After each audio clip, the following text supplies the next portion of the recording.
Hello friends, ફિલહરબાઈ ખ્યાતિમાં આપનું સ્વાગત છે। આજે તમે ચોમાસું અત્યારે ચાલી રહ્યું છે એટલે વાળમાં અમુક વસ્તુઓ anti fungal anti bacterial property ધરાવતું હોય એવી વસ્તુઓથી આપણે શેમ્પૂનું પાણી રેડી કરશું। આ રહ્યું મેં લગભગ જુઓ તમે 1 લીટર જેવું બનાવ્યું છે આ રહ્યું, અને હું એને ફ્રીઝમાં મૂકી દઈશ અને એમાંથી જ મેં આ સિરમ બનાવ્યું છે, હેર ગ્રોથ સિરમ। એનાથી જ મેં ટોનર બનાવ્યું એટલે કે સ્પ્રે કરી નાખ્યું અને એનો જ યુઝ કરીને મેં આ શેમ્પૂ બનાવ્યું છે।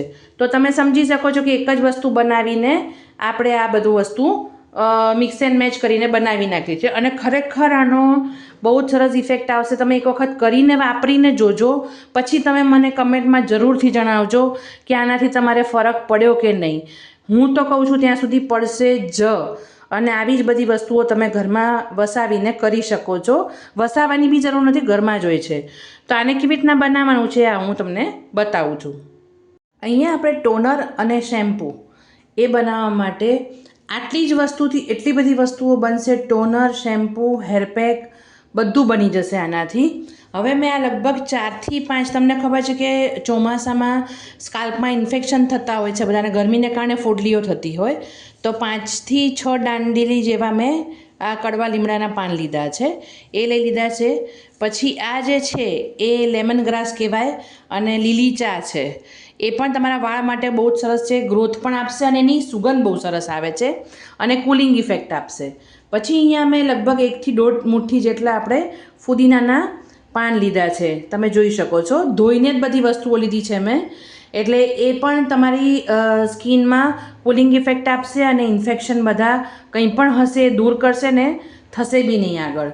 પછી અમે 1 મુઠ્ઠી જેટલા અહીંયા તુલસીના પાન લીધા છે। તુલસી પણ એન્ટિસેપ્ટિક અને એન્ટી ફંગલ પ્રોપર્ટી ધરાવે છે, એટલે એ પણ તમારા સ્કાલ્પ માટે અને ફેસ માટે, આ બધી વસ્તુ ફેસ માટે પણ તમે યુઝ કરી શકો છો, પણ ફેસ માટે તમે નાખો તો આ આદું નહીં લેવાય। હવે આ મેં લગભગ 1 થી 1.5 ઇંચ જેટલો ટુકડો આદુનો લીધો હતો, એને મેં ક્રશ કરી નાખ્યું છે, મતલબ ખમણી લીધું છે। પછી અહીંયા લગભગ 4 થી 5 ડંડી જેવા મેં પેલા લીધા છે તજના ટુકડા, જેના કારણે તમારા સ્કાલ્પમાં ઇન્ફેક્શન નહીં થાય। 1 ચમચી જેટલા મેં અહીંયા લવિંગ લીધા છે, એ તમારું બ્લડ સર્ક્યુલેશન વધારશે અને વાળનો ગ્રોથ કરશે, પ્લસ ઇન્ફેક્શન દૂર કરશે। 1 ચમચી જેટલા મેં અહીંયા મરી લીધા છે, મરી પણ તમારા બ્લડ સર્ક્યુલેશનમાં મદદ કરે છે અને વાળનો ગ્રોથ કરવામાં મદદ કરે છે। ઓવરઓલ આ ઇન્ફેક્શનને બધું દૂર કરશે। આ બધી જ વસ્તુ તમે ચોમાસામાં તો યુઝ કરી શકો છો, શિયાળામાં કરશો, 3 ઋતુમાં કરી શકો છો, પણ આ ચોમાસામાં ખાસ તમને એકદમ ઉપયોગી થશે। પછી અહીંયા મેં 1 લીંબુ જે નીચવ્યું હોય ને એની છાલને મેં ટુકડા કરી લીધા હતા, એ એટલા માટે કે તમારા વાળમાં ખોડો હોય, કદાચ અત્યારે સ્કાલ્પમાં ખોડો થતો હોય તો એ પણ દૂર થઈ જાય છે।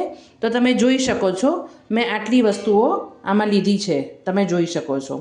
તમે આમાંથી એકાદ વસ્તુ ના હોય, ધારો કે લીલી ચા નથી તો ચાલશે, પણ આટલી વસ્તુ જો હોય ને તો બહુ જ સરસ તમારા શેમ્પૂમાં તમે આ પાણી યુઝ કરશો તો વાળમાં ગ્રોથ પણ સરસ થશે અને વાળ તમારા સરસ થશે। તમારે કોઈ મોંઘા શેમ્પૂ કે એવું લેવાની જરૂર નથી, તમે જાતે જ આ બધું કરીને બનાવી શકો છો। તો હવે આને આપણે કેવી રીતના યુઝ કરવાનું છે હું તમને બતાવું। અહીંયા મેં 1 તપેલીમાં 1.5 લીટર જેટલું પાણી લીધું છે, એટલા માટે કે હું 1 લીટર જેટલું બનાવીને ફ્રીઝમાં મૂકી રાખીશ, એટલે શેમ્પૂમાં બી મારે ચાલે અને ટોનર પતી જાય ને તો પણ મારે ટોનર સ્પ્રે કરવા માટે સ્કાલ્પમાં ચાલે। તો અહીંયા મેં લગભગ 1.5 લીટર જેટલું મેં પાણી લઈ લીધું છે। હવે અહીંયા આપણું પાણી ગરમ થઈ રહ્યું છે, એટલે આપણે એક વસ્તુઓ આમાં નાખી દઈશું। લીમડાના પાન નાખી દીધા મેં, પછી એની અંદર આપણે લીલી ચા નાખી દઈશું। મને અહીંયા છે ને નીલગીરીના પાન નથી મળ્યા, એટલે તમારી આસપાસ ક્યાંક ઉગતા હોય ને તો 10-15 જેવા નીલગીરીના પાન પણ લઈ લેજો। મારી પાસે યુકેલિપ્ટસનું એસેન્શિયલ ઓઇલ છે, એટલે છેલ્લે હું એ નાખી દઈશ। તમારી પાસે આ બધી વસ્તુઓ હોય ને તો તમે નાખી દેજો નીલગીરીના પાન। હવે આ આદુથી તમારા વાળનો ગ્રોથ એટલો સરસ થશે ને કે બહુ જ ફાઇન તમારા વાળ થશે, ગ્રોથ બહુ જ સરસ થશે। તમે કોઈ પણ સિઝનમાં ઘરની વસ્તુઓથી વાળનો ગ્રોથ કરી શકો છો, પણ તમારે મહેનત કરવી પડે। તમે એવું વિચારો કે મને બનાવ્યું બધું મળી જાય મળતું હોય છે માર્કેટમાં, હું એમ નથી કહેતી, પણ એમાં કેટલું સાચું કેટલું ખોટું એ બી મને નથી આઈડિયા આવતો. એટલે તમે આ બધી વસ્તુઓ ઘરે એટલીસ્ટ થોડી તો કરી શકો ને. તમે આખા આપણે ફેમિલી માટે લેડીઝ આપણે ખૂબ ટાઈમ કાઢતી હોય છે, તો આ બધી વસ્તુ કરવામાં આપણે 5-10 મિનિટ તો ટાઈમ કાઢી જ શકીએ, રાઈટ? તો આટલી વસ્તુ તો ઘરમાંથી તમને તુલસી ઉગતી જ હોય, ફુદીનો અત્યારના બધાના ઘરમાં તમે ચટણીના અંતે બનાવતા હો, તમે લઈ આવો. કડવો લીમડો આસપાસ હોય જ છે, એ જોઈ લો. તજ, લવિંગ, મરી, લીંબુના છોતરા, આ બધું તમને આદુ બધું મળી જ રહે ને. તો એટલી વસ્તુથી તો તમે આ બધી વસ્તુ બનાવી જ શકો છો. અને ખરેખર તમે બનાવશો ને તમે મને યાદ કરશો કે આવી બધી ઘરગથ્થુ વસ્તુઓથી પણ તમે ઘણું બધું કરી શકો છો. તમારે કોઈ માર્કેટ બેઝ કોઈ પણ વસ્તુ લેવાની જરૂર નહીં પડે. તમે જાતે જ આ બધી વસ્તુઓ કરી શકો છો આનાથી જ અર્ક બનાવીને. હવે આને આપણે 5 થી 7 મિનિટ જેવું ઉકાળીએ છીએ, પછી આગળ જોઈએ. અહીંયા હું એક વસ્તુ ઉમેરવાની રહી ગઈ હતી મારી પાસે રોઝમેરી છે, તો પછી હું ગ્રોથ માટે શું કામ જતું કરું, એટલે મારી પાસે છે તો હું નાખું છું. તમારી પાસે ના હોય તો તમે બિલકુલ ચિંતા ના કરતા પણ લઈ રાખજો આવી બધી વસ્તુઓ, જેનાથી તમને આગળ ઉપર કામ લાગે. મારી પાસે હતું એટલે મેં આની અંદર યુઝ કર્યું છે. તમારી પાસે ના હોય તો તમે એને સ્કીપ કરી નાખજો. હવે આને આપણે ઉકળવા દઈએ છીએ. અહીંયા 5 થી 7 મિનિટ જેવું થઈ ગયું છે, અને આપણું આ ટોનર કયો, શેમ્પૂનું પાણી કયો, એ હબનું જે પાણી છે એ બનીને રેડી થઈ ગયું છે. હવે આને આપણે ગેસ બંધ કરીને ઠંડુ પડવા દેશું, અને પછી આપણે ગાળીને એનો યુઝ કેવી રીતના કરવાનો એ હું તમને જણાવીશ. કઈ વસ્તુમાં તમે કરી શકો એ હું તમને જણાવીશ. અહીંયા હવે આપણે આપણા આ ટોનર જે છે કે પાણી છે એને આપણે ગાળી લઈએ છીએ. ઠરી ગયું છે, થોડું નવસેકું જ છે, પણ એને ગાળી લઈએ છીએ. અને પછી હવે આ બધી જે વસ્તુ વધી છે ને એને ફેંકી નથી દેવાની. એની અંદર હજી હું 2 ચમચી જેવું મેથી પલાળીને નાખી દઈશ, અને પછી એનો હું પેક બનાવી લઈશ. એટલે આ બધી વસ્તુઓ વેસ્ટ નહીં જાય. લવિંગ, મરીને એ બધું આમાં જ રહ્યું છે, તમને આઈડિયા છે જ, બરાબર છે. પહેલાં તો આપણે આમાં મેં નીલગીરીના પાંદડા નથી ઉમેર્યા, એટલે હું 8 થી 10 ડ્રોપ્સ જેવા આ યુકેલિપ્ટસનું એસેન્શિયલ ઓઇલ છે, તમે જોઈ શકો છો, યુકેલિપ્ટસ. હું તમને એની લિંક પણ આપી દઈશ, અને આ તો કોઈ પણ જગ્યાએ મેડિકલ સ્ટોરમાં બી મળી જાય છે. 8 થી 10 ડ્રોપ્સ નાખી દેવાના, એટલે કોઈ પણ ઇન્ફેક્શન નહીં થાય. થયું હશે ઇચિંગ વિચિંગ કંઈ પણ તો એ દૂર થશે. અને એ નાખીને પછી આપણે હવે એમાં શેમ્પૂને બધું કેવી રીતના મિક્સ કરીને બનાવીએ છીએ એ બતાવી દઉં તમને. અહીંયા શેમ્પૂ બનાવવા માટે હું અહીંયા આ પાણી, આ મારો ફેવરેટ પેલું છે જેમાં હું શેમ્પૂ બનાવતી હોઉં છું, એમાં નાખી દઉં છું. આખું ભરી જ નાખ્યું છે મેં. અને હવે આની અંદર હું આપણે જે પણ શેમ્પૂ યુઝ કરતા હોઈએ એ તમે નાખી શકો છો. જેટલું થોડુંક તમારે 4 થી 5 પંપ જેવા તમે મારી આવી રીતના અને નાખી શકો છો. અને પછી બી હજી મને એવું લાગ્યું કે ઓછું છે, એટલે હું 1-2 ડ્રોપ્સ જેવા નાખી દીધા મેં એસેન્શિયલ ઓઇલના. હવે આપણું આ શેમ્પૂ બનીને રેડી થઈ ગયું છે. તમે શેમ્પૂમાં સાદું પાણી મિક્સ કરીને નાહવા કરતાં આવી બધી વસ્તુઓ કરીને નાશો ને તો તમારા વાળમાં ક્યારેય કોઈ પ્રોબ્લેમ જ નહીં આવે, અને ધીમે ધીમે સેટલ થઈ જશે. હજી હું આમાં શેમ્પૂ વધારે છે એટલે થોડું પાણી એમાં નાખી દઉં છું. આમાં મારે આ 3 દિવસ એટલે 3 વખત જે વીકમાં હું વાળ ધોઉં એમાં મારે આ કામ આવી જશે. હવે આની અંદર તમે લોકો અજમો બી નાખી શકો છો.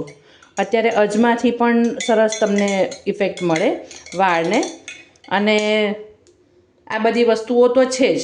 તો એક આપણા શેમ્પૂ બની ગયું છે. પછી આને હું હવે બોટલમાં ભરી દઈશ, અને એને ફ્રીઝમાં આ જે પાણી વધ્યું છે એને હું ફ્રીઝમાં મૂકી દઈશ, બધી રીતના એને પેક કરીને બોટલમાં. અને સ્પ્રેયરમાં ભરીને ટોનર તરીકે પણ એને સ્પ્રે કરીશ વાળમાં. અને પછી ફરી વખત જ્યારે આ શેમ્પૂ ખાલી થશે ત્યારે પાછું ફરીવાર હું આ શેમ્પૂ બનાવી લઈશ. પાસે આ એક ખાલી બોટલ પડી હતી, એમાં હું આ બધી વસ્તુઓ ભરી લેતી આવું છું, અને પછી ફ્રીઝમાં એને સ્ટોર કરી દઉં છું, એટલે આગળ ઉપર પણ તમને કામ આવી જાય. સિરમ બનાવવા માટે આ નાની બોટલ લીધી છે મેં. એની અંદર આપણે આ જે થોડું ઘણું પાણી છે ટોનરવાળું જે આપણે ઉકાળ્યું હતું એ નાખી દઈએ છીએ. અને એની અંદર હવે આપણે જશે એલોવેરા જેલ માર્કેટ બેઝ. આના પહેલાં મેં તમને બતાવ્યું હતું એને કેવી રીતના બનાવાય છે. તમે જોઈ શકો છો. લગભગ 4 થી 5 ચમચી જેવું તમારે માર્કેટ બેઝ એલોવેરા જેલ તમારે નાખી દેવાનું છે. પછી આની અંદર આપણે બધું જ નાખ્યું જ છે, તમને ખબર જ છે કે આની અંદર આપણે રોઝમેરીન બધું નાખ્યું છે. છતાં તમારે કંઈ ઉમેરવું હોય તો તમે આરામથી ઉમેરી શકો છો એની અંદર. અને આને હું કઈ રીતના બતાવું છું, શેક કરીને તમારે મૂકી રાખજો. હવે આની અંદર તમારે જો હું નથી ઉમેરવાની કારણ કે મને ઓઇલી હેર નથી ગમતા, તમે આની અંદર કંઈ પણ કેસ્ટર ઓઇલ છે કે કોઈ પણ એવી વસ્તુ નાખી શકો છો. હું આની અંદર ખાલી ને ખાલી એસેન્શિયલ ઓઇલ જ નાખીશ, જેનાથી એ કેમ કે આપણે એની અંદર આદું નાખ્યું છે, લીમડો છે, એટલે ઓલરેડી એ સ્ટ્રોંગ તો છે જ. એટલે મારે એ બધી વસ્તુ માટે હું વિચારું છું તો મારે એકદમ સ્ટ્રોંગ બનાવવા માટે એને હું રોઝમેરી કે એવી રીતના જ એસેન્શિયલ ઓઇલ જ નાખીશ. એના હું 8 થી 10 ટીપા નાખી દઉં છું, એટલે એકદમ સ્ટ્રોંગ થઈ જશે. અને પછી તમારે આને એકદમથી બંધ કરીને શેક કરી નાખવાનું છે, એટલે એ થઈ જ જશે એકદમથી. અને જો તમને ના ફાવે, જો તમે જોઈ શકો છો, જો તમને ના ફાવે તો તમે આને મિક્સચરમાં પણ મેં તે દિવસે બતાવ્યું તેવી રીતના તમે કરી શકો છો. મેં થોડું લિક્વિડી રાખ્યું છે આને, એટલે જો આવી રીતના થશે. તમે જોઈ શકો છો આ રેડી છે. તમે એની કન્સિસ્ટન્સી જુઓ, એકદમ જેલ બેઝ જ હશે. પણ આ એટલું સ્ટ્રોંગ કે તમને જો પેલું લગાડવાનું ના ફાવે તેલ કે એવું કંઈ, તો તમે આ લગાડી શકો છો. આવી બધી વસ્તુઓ તમે બનાવીને કરો ને તો બહુ જ સરસ તમારા વાળનો ગ્રોથ થાય અને તમારા વાળને પોષણ પણ મળે. તમે જોઈ શકો છો કે આ જ સ્પ્રેયર મારી પાસે જૂનું છે, એમાં મેં આ ભરી દીધું છે. જો બરાબર, તમે આવી રીતના સ્કાલ્પમાં એને લગાડીને પણ મસાજ કરીને સૂઈ શકો છો રાતના. અથવા તો તમે એની અંદર સીરમ લગાડી દો, શેમ્પૂથી નાહજો અને આનો યુઝ કરજો આ ટોનર શેમ્પૂ તરીકે. આ 3 વસ્તુ એક જ પાણીમાંથી બનીને રેડી થઈ ગયું છે. તો ફ્રેન્ડ્સ, આવી જ નવી નવી રેમેડી એન્ડ રેસિપીઝ જોવા માટે મારી ચેનલને લાઇક કરો, શેર કરો ને સબસ્ક્રાઈબ કરો. મેઇન વસ્તુ તમે કહેશો કે આ બધું ક્યારે લગાડવાનું, તો આ રાતે લગાડીને તમે સૂઈ શકો છો. જે દિવસે ધોવાનું હોય એના આગલા દિવસે તેલ ન નાખવાનું. અને જો તેલ નાખવું હોય તો તેલની અંદર પણ તમે આને મિક્સ કરીને લગાડી શકો છો, જેનાથી વોટરી બેઝ થઈ જશે ને તો ગરમી નહીં લાગે. પછી આ સ્પ્રે છે એ તમે દિવસમાં 1 કે 2 વખત તમે આ સ્પ્રેયર બોટલ છે એટલે લગાડી શકો છો. અને આ તો આપણું શેમ્પૂ છે તો તમે નાવામાં કરી શકો છો. ટૂંકમાં તમે આ જ બધી વસ્તુઓનો યુઝ આરામથી કરીને તમે આ બધી વસ્તુઓ બનાવીને યુઝ કરી શકો છો. તો થેન્ક્સ ફોર વોચિંગ.